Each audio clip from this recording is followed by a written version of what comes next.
welcome to the third episode of the Garage Gym PT podcast. Sitting with you is Lou Follenkamp and David Farwick. We hope you guys enjoyed our last episode starting the principles off with volume. Today, Dave and I are going to talk about frequency. Hello, everyone. What's good, guys? So, kind of building away from what we did last week with volume. With frequency, you could think of frequency as how many times, either per day, per week, or even per month, you're hitting a workout, depending on how you want to keep track. Yeah, and it's a really good conversation to have after the volume because the two tie into each other very implicitly.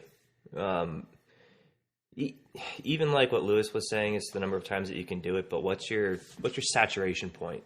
What can you recover from?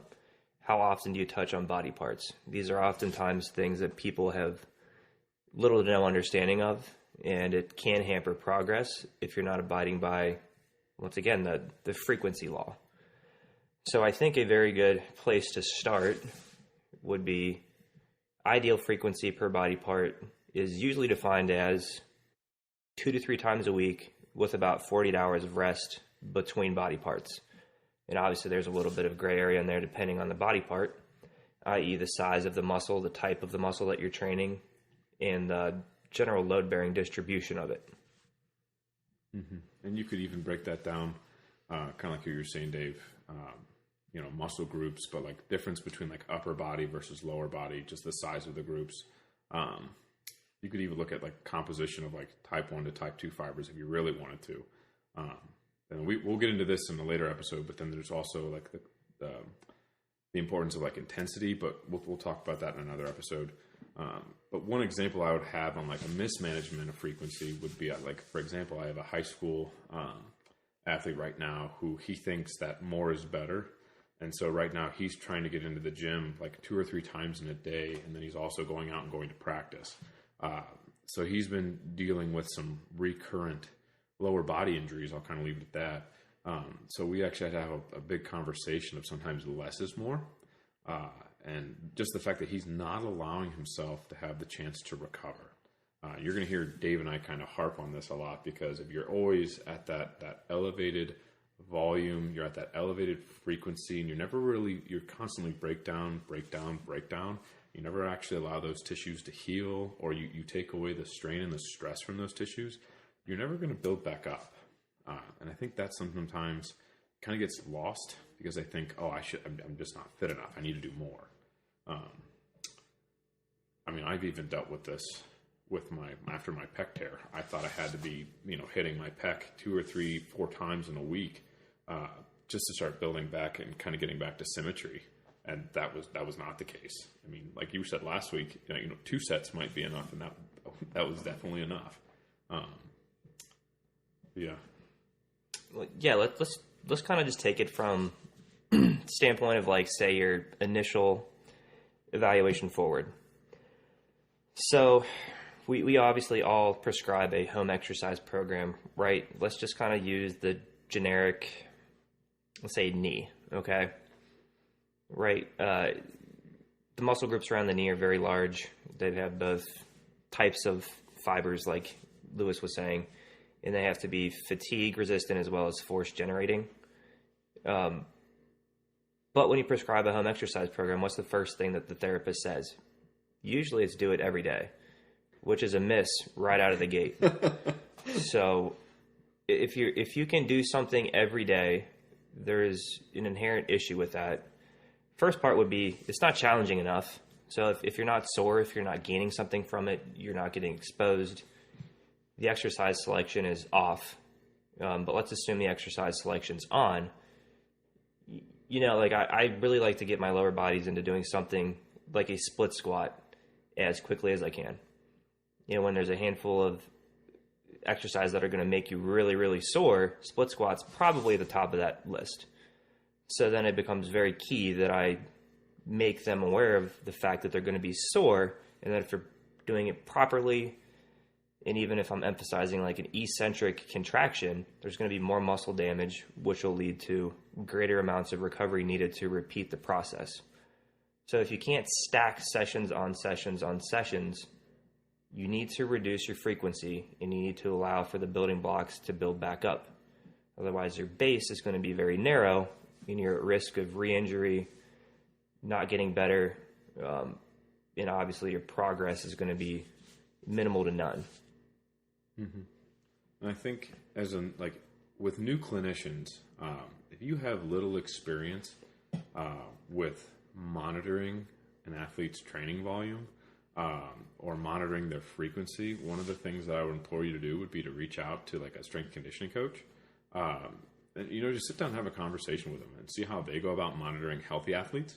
Because, I mean, at the end of the day, if you can take a healthy athlete and learn how to monitor that and kind of see how they do it, I've actually loved doing that with Brandon, where he and I will actually communicate and play off of one another, where we're making sure that as our athletes are recovering and getting back into sport or maintaining them in sport, he and I will communicate on, how much they're training in the gym, what they're doing at practice, and then also kind of translating that into what I'm doing with them in the clinic, but then how I modify and adjust their home exercise program to make it so it's optimal and so that it's efficient and that they can be, moving in that direction in a positive manner consistently. I think that comes with experience and time. You're not just going to be fantastic at that right out the gate, especially with different varied levels of like athletics or like intensity of level of play. Yeah, and even to add on that, it could be as simple as, am I in season or out of season? Mm-hmm. When you're dealing with people in season, the goal is not necessarily to get them better, because you're going to violate the frequency aspect every damn week that you have them. So your goal there would be in-season management to get them to a point where they can then control the volume and actually recover. So setting that type of a expectation out of the gate is crucial. Like baseball players might be the worst at this. Football, there's a good way that you can like schedule around this, because you play one game a week, so you have this natural cycle of tune-up to event resolution. But baseball players, they'll play 5 games in 7 days. So if you have somebody with nagging shoulder, elbow, insert injury here, Bleak might be one of the hardest ones to do because of the rotational aspect to it. But that's going to be in-season management. You're not really going to build, so you're going to have to just kind of figure out a way to monitor the volume, keep them good, and just get to a point where they have a prolonged period of off time. Mm-hmm. I guess like another piece, too, is kids do have multiple sports, multiple seasons, and making them pick which is their most important season may also be another creative way to do this. Mm-hmm. So if you have a kid that he constantly moves from football to basketball to baseball, you can only go D1 or you can only go to college typically for one sport. So which one's going to be the most important that he puts out the best game film? Which is going to be the most important for him to participate in showcases? And is it time to have the conversation of, should we shut it down this season so that we can do something else the next season? Yeah, I agree with that to a degree. I think that sometimes with a younger athlete, I wouldn't necessarily keep them from a sport. But if they're like, that senior who has that offer to go and play at the next level, definitely, preparation is key. That's one thing that if you've been training at a certain location or like a sports performance location where like they might be preparing you at a very high level, like for example, we've had athletes at No Name Athletics who will come in and they'll just dominate in the gym, and then they go off to college and it's like bare minimums. Granted, the strength coach there is still kind of learning what they can and can't do. The level of trust between them is still building, but it's like we'll hear about how like they just don't feel like they're getting anything out of their workouts. And that's kind of the interesting thing is like, kind of like we were talking about last week, that minimum effective dose. So like they would get extra things to work on just to continue that progression. But then it's like the sophomore, the junior, the senior year where like they actually kind of start getting into the higher levels of that. But it's like an acceptance period once you get to that next level, and then also kind of like that progression. But like my big thing with them is just being smart during their training and make sure that they're maintaining the level of play on the field just as much as they are in the weight room. That I think can kind of I mean, communication there is going to be important. I think the biggest thing there is going to be communication between strength coach, between athlete, and then it's great to keep us involved and keep us like, what we do, especially on the PT side of things for me. But I definitely believe that keeping someone from a sport depends on the level of, what are they going on to?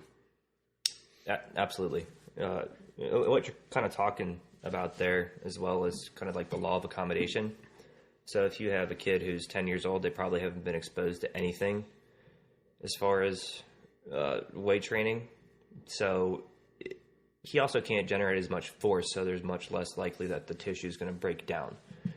But as you get older, stronger, bigger, faster, stakes go up, and you can actually get detrained if your frequency is too frequent. So I know, like, this is like a general setup. In season for football teams, like, they may drop their frequency from 3 to 4 days a week of weightlifting down to 2, just as a simple way that they can prep and move throughout the entirety of the season without experiencing increased and unnecessary tissue loads. But yeah, that 10-year-old athlete, he's also a cup that has no water in it. It's a dry sponge. So the volume that you throw at him, darn near anything is going to work. But the kid who's 17, playing year round, plays 100 games, you really have to ebb and flow with that a lot more. I think that's a good point. Anything you throw at a younger athlete, they're going to progress. That just natural, maturing, changing in physiology, all those wonderful things. Yeah, testosterone's a hell of a drug. If you catch it at the right time, you can do darn near anything, and you're never going to get hurt, and you can just youth your way through it. Yeah. But the higher the level, the less likely you are to be able to get away with those mistakes. Yeah, especially like once the newbie gains kind of start going away, and monitoring your progress is going to be just as important. But like we've already said before, sometimes less is more. We could go even more into like the in-season versus out-of-season amount of training and things like that. But we'll save that for another conversation. One other thing with frequency that I think can sometimes become, I don't want to say like overhyped,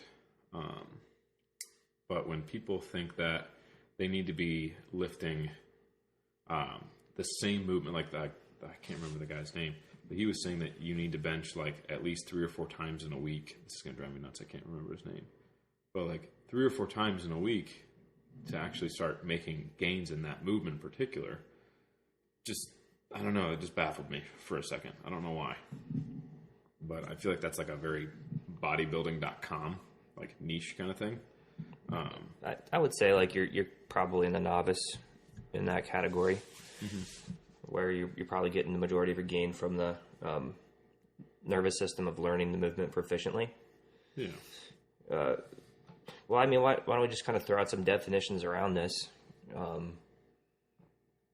So it seems like in general, especially like when you're considering more of like the hypertrophy bodybuilding type of stuff, it seems like each body part in general responds to about 10 to 20 sets. And this is where the frequency becomes the issue, because we all agree that you can get those sets done very differently. So to take that bench press example, if you do a bench and say you do it 3 days a week, maybe you're hitting 5 sets of bench 3 days a week, you're well within those parameters. But if you're doing chest and then you're getting 10 sets in a session and you're hitting it 3 days a week, then it almost doesn't matter that you're abiding by the 48-hour rule, period, because you're going to oversaturate your sponge and you've done more tissue damage than you can ever recover from.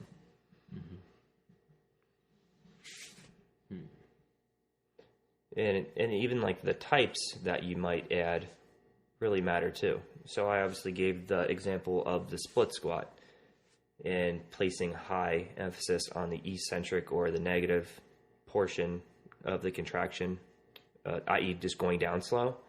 So if you're going to place more emphasis on this, there's obviously some nuance within. This can probably only be done correctly twice a week because of the amount of tissue damage that you're going to do. Whereas if you were doing something within the conjugate system and you're trying to work on explosive speed work, this seems to be something that you can recover from much more readily because you're not placing emphasis on damaging the fibers. Mm-hmm. So you can probably get away with doing your speed work 3 days a week, whereas if you are doing heavy negatives, heavy eccentrics, creating a lot of soft tissue damage, 2 is probably what you're looking at for the maximum amounts of sessions that you're going to get away with that. Mm-hmm. So, like, in terms of, like, high intensity, you might not be able to sustain more than 2 sessions in a week. But if you can maintain, like, bar velocity, that also translates into your strength. Now, we'll break down different attributes with intensity in the next episode. But anything else you wanted to cover with frequency for today, Dave? As always, we're going to assume that this is in a vacuum, mm-hmm. meaning that you already have the very basics of things down. Mm-hmm. Sleeping, eating, hydration, all of these things within these conversations are assumed, and that's how you take maximum advantage of it. Mm-hmm. So without these things, once again, volume, intensity, nor frequency doesn't matter because you're not giving us a good sponge or cup to work with. Mm-hmm. So please always keep that in mind when we're talking about these things. This is in an ideal world where you are controlling your environment, and we all know that sometimes that's impossible. But, yeah, as far as, like, this conversation, I think it builds really well on the volume episode, and the 2 are hand in hand, and they kind of help establish each other's guidelines. It'll be good leading to the next one. We hope you guys enjoyed today's conversation in regards to frequency. In the next episode, we'll be talking and discussing a little bit more on intensity, and then we'll also kind of bring loading into that conversation as well, and velocity. So we will see you guys in the next episode. All right, have a good weekend, guys. Talk to you soon.